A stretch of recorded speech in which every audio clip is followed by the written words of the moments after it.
हाय friends, जय Jagannath. Welcome to Odia helpline. आज video आप देखिए कि क्षीर केवे पीले से विष हो जाता है, क्षीर केवे पीले से देहपाई क्षतिकारक होता है। यही वीडियो गोटे इंपोर्टाट वीडियो, ये वीडियो को प्रथम शेष देखु। एमती तो क्षीर गोटे बालांस डाइट कहता है, कारण क्षीर में सबकि थाए जहाँ आम बॉडी जरूरी, जहाँ आम बॉडी ग्रोथ जरूरी। क्षीर में कैल्शियम थाए जहाँ हाड़ और शरीर विकास जरूरी। यह छड़ा क्षीर विभिन्न प्रकार विटामिन मिनराल थाए और क्षीर एनर्जी सफिशिएंट मिलता है। यह छड़ा गोटे नवजात शिशु खाली क्षीर पी ही बंची था, कारण क्षीर ही आम सर्वोत्तम आहार अटे। किंतु केबे केबे क्षीर आम देह बहुत हानिकारक हो जाता है। तो चलतु जाना कौन कौन खाई सारा पर जदि आम क्षीर पीवा तो सीटा आम देह हानिकारक हो जाता है।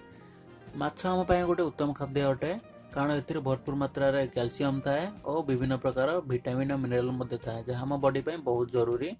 आमे जदि माछ खाई सारा पर जदि क्षीर पीवा तो सेटा आम देह बहुत क्षतिकारक हो जाता है, कारण यह आम पाकस्थल को प्रभावित करता है, जहाँ द्वारा फूड पॉइजनिंग होता है और केबे केबे स्किन प्रॉब्लम देखा जाता है।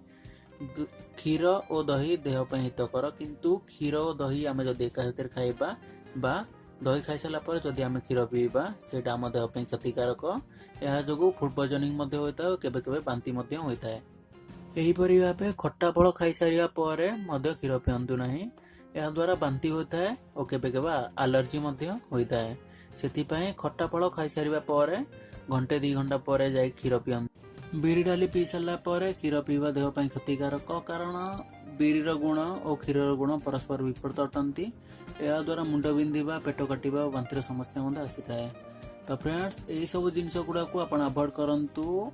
यह पर क्षीर बिल्कुल भी पिंतु ना, और स्पेशली चिकेन मटन में माछ खाई सारा पर क्षीर बिल्कुल भी पिंतु ना।